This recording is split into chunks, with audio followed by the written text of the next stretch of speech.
নমস্কার বন্ধুরা, আমি রণদীপ হিস্ট্রি দর্পণ এডুকেশনাল চ্যানেলে আপনাদের সকলকে আবারও স্বাগত। আজ আমি মূলত আলোচনা করব কল্যাণ ইউনিভার্সিটি 4th সেমিস্টার মাইনর যাদের বেঙ্গলিতে রয়েছে তাদের পার্ট 1 সাজেশন।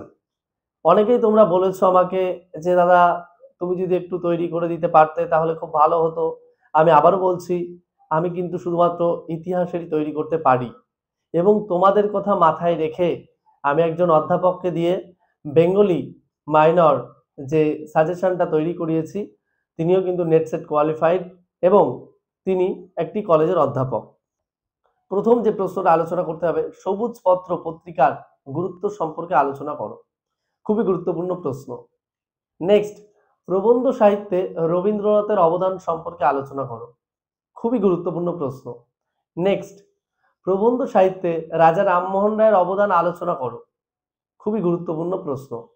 নেক্সট, প্রবন্ধ সাহিত্যে ফোর্ট উইলিয়াম কলেজের অবদান সম্পর্কে আলোচনা করো। নেক্সট, প্রবন্ধ সাহিত্যে বঙ্কিমচন্দ্র চট্টোপাধ্যায়ের অবদান আলোচনা করো।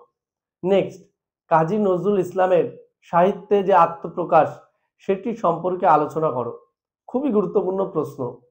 নেক্সট, রাজশেখর বসু হরফে ছদ্মনাম যার পরশুরাম, তার যে কাব্যমূল্য সেটি বিচার করো।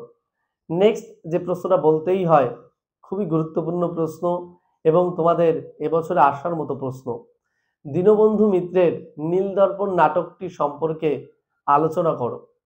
আশা করি এই প্রশ্নগুলো তোমরা যদি পড়ো অধিকাংশ প্রশ্নই কমন পেয়ে যাবে। আর কারো যদি মনে হয় আমরা এত প্রশ্ন কিভাবে পড়ব, একদম স্বল্প প্রশ্ন দিয়ে আমাদের তাহলে পিডিএফ তৈরি আছে। তোমরা অবশ্যই আমাদের ডেসক্রিপশন বক্সে নাম্বার দেওয়া রয়েছে, সেখান থেকে তোমরা পিডিএফ সংগ্রহ করতে পারো একদম স্বল্প মূল্যে এবং 100% কমন সহ। আর পরবর্তীতে আমরা পার্ট 2 সাজেশন দেব।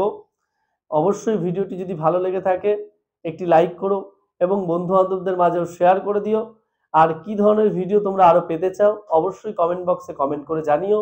আর চ্যানেলে তুমি যদি নতুন হয়ে থাকো অবশ্যই চ্যানেলটিকে সাবস্ক্রাইব করে নোটিফিকেশন অন করে রাখবে। ভিডিওটি সম্পূর্ণ দেখার জন্য অসংখ্য ধন্যবাদ।